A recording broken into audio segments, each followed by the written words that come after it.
There's Epi Mendoza, 32 years old. He's from Colombia. He's exploded on the American scene a few times through the years. Possesses that one-punch power with the right hand. 28 wins, 24 knockouts.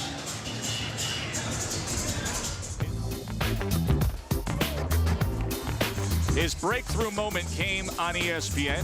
He was a complete unknown when he KO'd popular New York prospect Tacumbo Olajide in the first round. Then most recently took a shot at the light heavyweight title, and Chad Dawson took him out in 4. Wants to pretend that night never happened. It's a fight that I really don't want to talk about. You know, it's a short notice fight. I took the fight. I was there just replacing Diacono, who broke his hand. So it's a fight that, you know, I lost. But I think the referee was unfair. I mean, I was down, but I wasn't hurt, and they stopped the fight prematurely. Time and experience makes you fight differently. Before I was a knockout artist, I would go out and look for a knockout. Now that time has gone by, I've been learning how to relax myself in the ring, how to box, use my technique, and be smart in the ring.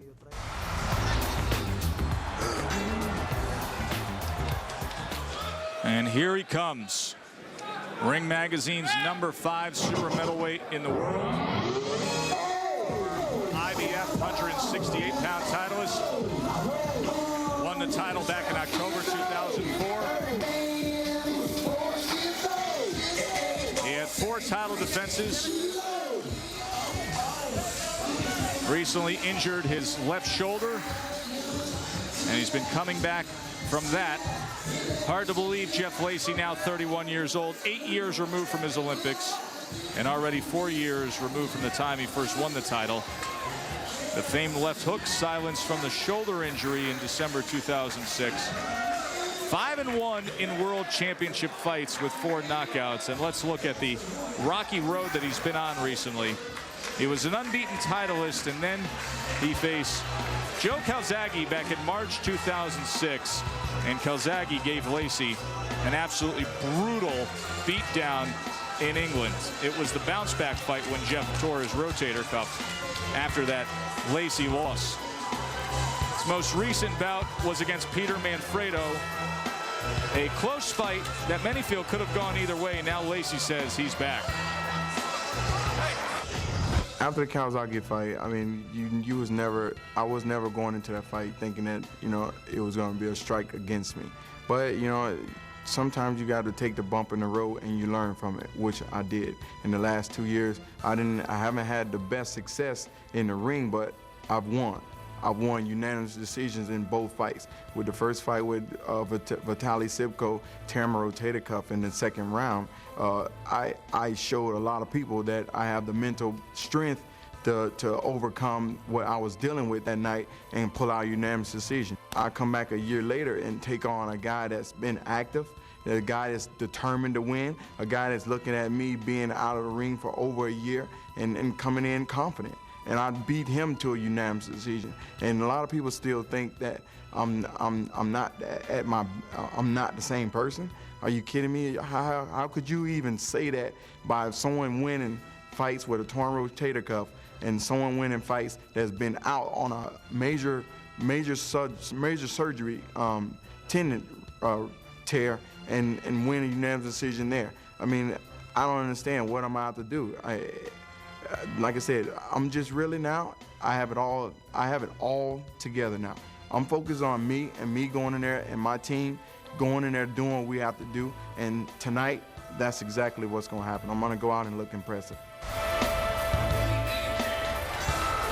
You can hear that fire and focus now in Jeff Lacy.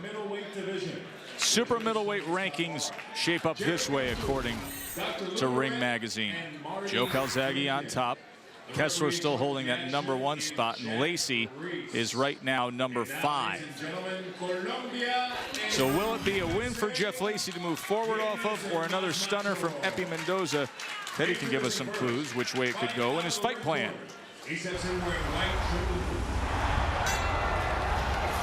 And former world champion Jeff Lacy is going to get back to the top of the mountain, or he's going to have to find a way to drop his opponent, Mendoza, off the cliff. How's he going to do it? Probably going to start with his favorite punch, the one that got him there, left hook. with Mendoza taller, longer, but the good news for Lacy, Mendoza doesn't use that, and he doesn't throw straight punches. He likes to throw the looping right hand. So for Lacy, weave that hook, bang, left hook. If Lacy can do that, Mount Everest, here we come, or maybe another world title. If Mendoza is going to pull off the upset tonight, he can take a lesson from this guy, Mr. Joe Louis, with the great straight right hand. Mendoza has power in that right hand, and that's what he needs to win. But it's not straight most of the time. Against Lacy, he gets a little heavy. He looks for big shots, power shots. I think Mendoza should stay on the outside where he has a reach and length advantage and let Lacy reach in a little bit. When he does, bang! You see that? Nice and straight. This man would be proud. If Mendoza can do that, look out for the landslide. Look out for a win for Mendoza. Epi Mendoza, possessor of that right-hand power, scheduled for 10. Mendoza and left hook Lacy. Mouthpiece in. Wait, Jeff. Epifanio, chief second only. Mouthpiece.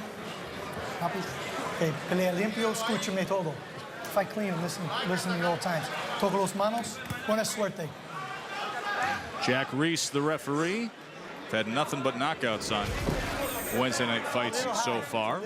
A look at the ring experience, and obviously Lacy, as a title holder, fought at the very top of the game. Mendoza just fought Chad Dawson at 175 pounds and was dismissed after 4 rounds in that bid for a light heavyweight crown, a fight that he took on short notice when Diacono was injured. Round 1 scheduled for 10. Lacy has scar tissue, I noticed, over both eyes. And he's been cut over the right eye in his last 3 fights. You know, Mendoza was knocked out his last fight. Might not be a bad tactical plan for Lacy to jump on Mendoza a little bit and bring him back, mentally bring him back to that fight.